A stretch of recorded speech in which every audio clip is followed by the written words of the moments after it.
Hello friends, இது வந்து Thursday ஈவினிங்கான video தான். மதியானே சொல்லலாம், ஆஃப்டர்நூனுக்கான வீடியோ. இன்றைக்கி வந்து தேர்ஸ்டே தான் அப்டேட் பண்ணுறேன். இன்றைக்கி என் வீட்டில் என்ன செஞ்சேன்னாக்கா, பருப்பு பாயாசம் தான், பாசிப்பருப்பு பாயாசம் செஞ்சுருந்தேன். ஏன்னா வந்து இந்த பால் பாயாசம் வந்து எப்போவுமே சாப்பிட்டுட்டு தான் இருப்பாங்க. சரி, இதனா கொஞ்சம் டிஃப்ரெண்ட்டாக இருக்குமேன்னு சொல்லிட்டு இந்த பாயாசம் தான் வச்சுருந்தேன். அதுக்கப்புறம் பிரியாணி, இது 2 தான் நான் செஞ்சுருந்தேன். அதுக்கப்புறம் ஹஸ்பண்ட் வந்து கொஞ்சம் கடையிலேருந்து வாங்கிட்டு வந்திருந்தார் ஸ்நாக்ஸ் எல்லாம், அதை வச்சு கொடுத்துடலான்னு சொல்லிட்டு தான் நாங்கள் வச்சுருந்தேன். அதுக்கப்புறம் காலையில் கோயிலுக்கு போயிட்டு வந்துட்டு வீட்லேயே வந்து பூலாம் வாங்கி போட்டு ஒரு பூஜை மாதிரி பண்ணிட்டேன். இந்த கோலம் தான் போட்டிருந்தேன். விளக்கு வச்சுட்டு இந்த கோலம் போட்டு வச்சுருந்தேன்.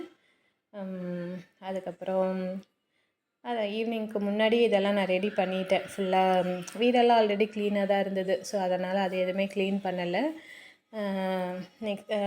நெக்ஸ்ட் வீக் வேணால் கொஞ்சம் க்ளீன் பண்ணிக்கலான்னு விட்டுட்டேன். ஸோ இந்த வீக் எல்லாமே நீட்டாக இருந்தது. அதான் முன்னாடியே நம்ம க்ளீன் பண்ணி வச்சுட்டோம்னாக்கா, எப்போவுமே நம்ம வீக்லி வாரம் க்ளீன் பண்ணிட்டோன்னா, யாராவது கெஸ்ட்டு வராங்கன்னா கூட நம்ம அன்றைக்கி தான் போய் க்ளீன் பண்ணணுன்ற வேலையே இருக்காது. ஸோ நான் இந்த மாதிரி ஃபஸ்ட்லாம் நான் அப்படி தான் இருப்பேன். கெஸ்ட்டு வந்ததும் க்ளீன் பண்ணிகிட்ருப்பேன்.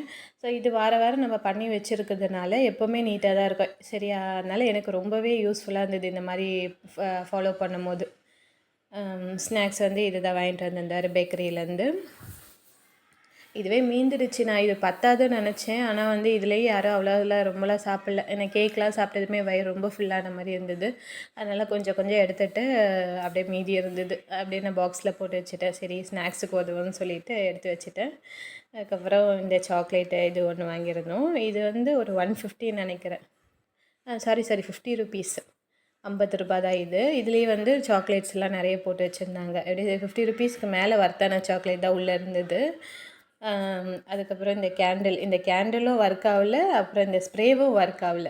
ரெண்டுமே ஒர்க் ஆகல. ரெண்டுமே நேற்று டிசப்பாயின்மெண்ட் தான். பட் ஓகே, ஓவரால் நல்லாவே போச்சு ஃபங்க்ஷனு. இது 2 மட்டும்தான். அதுக்கப்புறம் நாங்கள் ஷாப்புக்கு ஃபோன் பண்ணி இந்த மாதிரி எப்போவுமே நாங்கள் இங்கே தான் வாங்குறது, இந்த மாதிரி ஆயிடுச்சுன்னு சொன்னதுமே ஆஃப் அமௌண்ட் மட்டும் ரீஃபண்ட் பண்ணாங்க. அதுலேருந்து பிரியாணி தான் செஞ்சுருந்தேன். நல்லா இருந்தது. எல்லோரும் சாப்பிட்டு நல்லா இருக்குன்னு சொன்னாங்க. அதுக்கப்புறம் ஓகே, இன்றைக்கான நல்லா போச்சு சூப்பராகவே. அப்புறம் எனக்கு பிடிச்ச ப்ரௌனி ஒன்று வாங்கியிருந்தோம். ஓகே ஃப்ரெண்ட்ஸ், வீடியோ பிடிச்சிருந்தா லைக் பண்ணுங்கள், சப்ஸ்கிரைப் பண்ணி வச்சுக்கோங்க.